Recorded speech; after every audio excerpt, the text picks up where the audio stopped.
This is TWiT. So anytime there's a fun new gadget or gizmo, it tends to be that I knock over my water bottle. It also tends to be that iFixit, the folks who are dead set on making sure everybody can fix their gadgets, their gizmos, and that things are as repairable as possible. Thank you, iFixit. I often am sending links to family members and friends. Yeah, super helpful. Here's what you need to know. They have gotten a Mac Studio, the new Mac Mini / Mac Pro device from Apple, and were able to tear one down. This is the second teardown video I personally have seen. There was a teardown video of the M1 Ultra Mac Studio. That is the Mac Studio computer with the M1 Ultra chip from Apple, which is essentially an M1 Max and an M1 Max combined to make one chip called the M1 Ultra. But iFixit tore down the M1 Max, which is the one that I think more people are going to be getting than the M1 Ultra, which is quite a bit more money. So oftentimes with this comes some really interesting tidbits. And in fact, the headline kind of kicks things off. It says, Mac Studio teardown, no upgradable storage yet. So the reason why they're talking about this is because that they're talking about upgradable storage is because when the M1 Ultra Mac Studio was torn down by a YouTuber, the YouTuber had popped open the inside and saw some ports inside that looked like places where a user could pop in some solid state drive storage space. That was, well, actually, it's not even quite I mean, the drives, the chips are solid. So in that way, it's solid state drive storage, but it's a newer technology. Anyway, point is, there were places where you could put more memory. That's what we'll go with, or more storage space. And so the person was super excited. Oh my gosh, it's user upgradable. They didn't mention this on stage. Da, da, da, da, da. Immediately, as a person who has been watching Apple and covering Apple for so long, I knew that that was not the case. Something like user upgradable storage would be something that Apple would have mentioned on stage. Mm-hmm. And that they did not told me that that was not what those ports were going to be. Lo and behold, some different folks attempted to install storage into those slots and were unable to get it working. So one example of this was, I believe, another YouTuber who had two M1 Mac Studios. They were both Ultra models, if I remember correctly, and had opened one of the Mac Studios and the other Mac Studio and taken one of the storage drives out of the Mac Studio and tried to pop it into the other one. When they booted it back up, it showed a flashing light, a little amber light. That amber light meant that it was in basically a hardware or a firmware recovery mode, which Apple calls DFU, and that it was not working. So Ars Technica, and I will give you this link, John Ashley, did kind of an explanation of what was going on and why it was not working, why the device was glowing with that amber light. Folks were, the person that had tried to do this and couldn't get it to work, they were very upset. They said, what Apple is doing here with the Mac Studio is simply inexcusable. Apple does not care about your right to repair. Make no mistake. What we've seen here today is that Apple is intentionally, deliberately restricting your access to your own device. In my opinion, this is actually worse than soldering the storage onto a logic board, said the quote. No. That's not what's going on. So it turns out that back in the old days, even just as old as my Intel MacBook Pro, the storage, in this case, the storage that is in here is soldered to the motherboard. Okay, so that it's not user changeable. Right. But storage in many PCs and in earlier Macs, and by many I'm saying MANY PCs, and also Macs, the storage itself had both the raw storage chips and a built-in controller that worked with those, okay? Mm-hmm. So you can imagine it as let's say you've got like you're on the beach and you've got 5 buckets in front of you, and you with your shovel are taking the sand and putting it into each of the 5 buckets. That you are the controller, the SSD controller, and those 5 buckets are the raw storage. Okay, these new chips that are in the Mac Studio, they don't have the person shoveling the sand into them. They are just the buckets themselves. And so they need to have the controller, which is part of the system. And the reason that this design works the way that it does is for security reasons and for performance reasons. If the controller is part of the chip itself, like the main chip, as opposed to just being that raw storage space, then you can imagine now I'm an octopus instead, and I've got 4 buckets over here, 4 buckets behind me, and I'm able to shovel sand into all of them at the same time. I love this Pixar movie. Yeah, exactly, right? There we go. Versus what would be the old school way of having 2 people sitting next to each other. One is shoveling sand into the 4, and you are exchanging sand at times. One person shoveling sand into your shovel, and then you're shoveling it into the bucket, and then you go back and forth. That takes more time than just one brain kind of doing it all at the same time. So that is why they are going with this method. It's not about sort of cost savings or anything like that. In fact, in the Ars Technica article, there is a person who claims to be a system on a chip or a chip designer who says, you think that it's cheaper to install flash memory without the controller. It's actually quite better to do it this way. You save money, but on top of saving money, you also make for way better performance, as I was just mentioning, way better reliability, and way better security. So let's go back to why the light was flashing amber. That is because because of the Mac's built-in security system, each of the sort of storage drives, or these chips, have a unique encrypted encoding to the system that they're running with.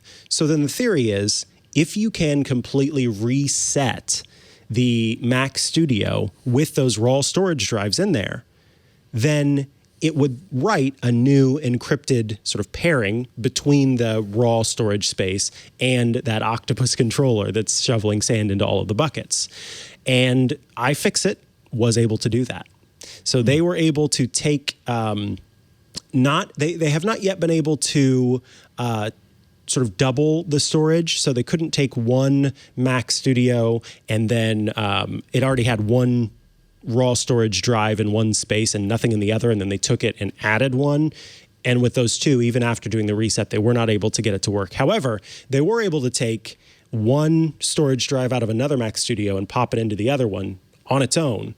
And where that YouTuber that was very upset tried to do that and could not because they didn't reset it, iFixit did reset it, and then they were able to get it running that way. So there are a couple of things to understand here, is that as Ars Technica points out, and as iFixit is kind of learning, it could be that because these devices are so new, when the Mac Studio runs into this issue and then tries to go online and grab the firmware, that firmware is not available yet because these are still not out to a lot of people. That's actually happened in the past with review units for folks who, like with press people, and that could be the case here. It could be that if the chips are made by 2 different manufacturers, that's enough to make it so that you can't use them both. There's a lot to sort of understand there, but just anybody who decides to take the lid off of their Mac Studio, if you see those ports and you're like, I can upgrade this, be aware that that may not be possible, and that is because it is not what you're thinking it is in terms of it being just SSDs you can sort of click into the place. It's just those buckets that are there. It could also be, and again, this is speculation, but I've heard this from a lot of folks, right, that this could be an Apple serviceable upgrade. So you could potentially, at some point in the future when Apple has more chips available, because whenever the shortage is less, you could take your device into Apple and say, I want to double the storage now. But as it stands, if you want more storage, your best bet is to just start with the more storage in the first place. Which we're pretty used to on certain models of Apple devices. Yeah, that's that's a typical way of doing things if you are an Apple user. Outside of the Mac Pro, which of course is completely upgradable and swappable. Well, and you've got the Thunderbolt, so you can just do the expanded drives there. And that's always been my method is even though with this MacBook Pro, it does have a lot of storage, so I haven't had to do that as much in the past with the ones that had less storage. I just had an external drive for that.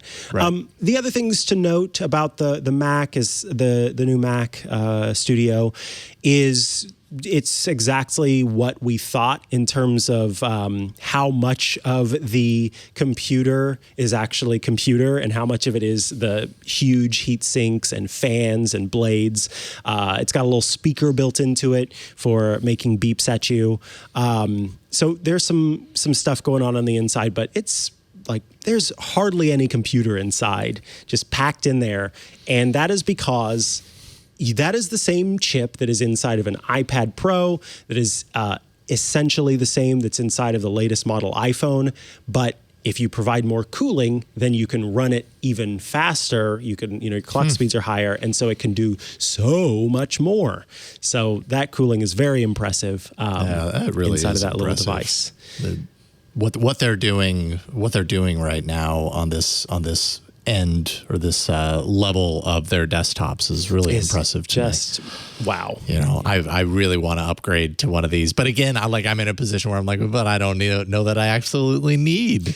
Yeah, this, you would even be happy with an M1 Mac Mini. The Mac Mini as opposed to the Mac Studio, because in fact, I just saw an article this morning that was like, if you need to get an M1 Mac, get the Mac Mini. Right. I believe Leo just got one for his office because the iMac that he has in there right now is so old. It doesn't even upgrade to the latest version of Mac OS.